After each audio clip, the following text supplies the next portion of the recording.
আজকে আমার মেশকাত চাচ্চুর টুনটুনি কাটার অনুষ্ঠান, মানে সহজ কথায় চাচ্চুর সিঙ্গেল লাইফের একটা যুদ্ধ। আর এই শুভ কাজে আমরা দেরি না করে সকাল সকালই মিশনে নেমে পড়ি। যে যাকে পাচ্ছে রং দিয়ে একেবারে আস্ত ভূত বানিয়ে দিচ্ছে। এমনকি আমার নিজের চেহারা তো কোনো পাগলের চেয়ে কম লাগছিল না। তবে ঝামেলা বাঁধলো অন্য জায়গায়। রং মাখা শেষ, কিন্তু এই রং তো আর ওঠে না। শেষমেশ স্কিন ঘষে তুলে কোনো মতে ভূত থেকে মানুষের রূপ নিয়ে আমরা দৌড় দিলাম দুপুরের খাবারের খাসির মাংসের টেবিলে। আর আমাদের দাদুরা প্লেট ভর্তি মাংস নিয়ে এমন ভাবে খাচ্ছে যেন এটাই তাদের জীবনের শেষ খাওয়া, কারণ আসল তাণ্ডব তো অপেক্ষা করছে রাত্রে।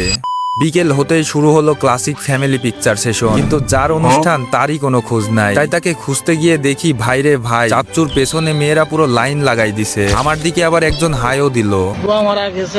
আমি চাচ্চুকে উদ্ধার করে স্টেজে এনে বসলাম। পাশে মেহের চাচ্চু রেডি, কারণ এখন ক্ষীর খাওয়ানো হবে। ক্ষীর খাওয়ানো শেষ, আর অমনি শুরু হলো আমাদের main attraction, the dance party. একে একে সবাই স্টেজে আগুন লাগাচ্ছিল, কিন্তু আসল চমক তো এখনো বাকি। হুট করে মেহের চাচ্চু ডাক দিল, আর ঠিক তখনই আমি আর মেশকাত চাচ্চু মঞ্চে উঠে গেলাম সবাইকে পুরো শক করে দেওয়ার জন্য। টানা 4-5টা গানে এমন নাচ নাচলাম, নাচতে নাচতে দুজনের অবস্থা একদম টাইট। চাচ্চুর এই নাচ আর আমাদের পাগলামি যদি থামাতে না চাও, তাহলে এখনই সাবস্ক্রাইব করো। পরের ব্লগে দেখা হচ্ছে, টাটা।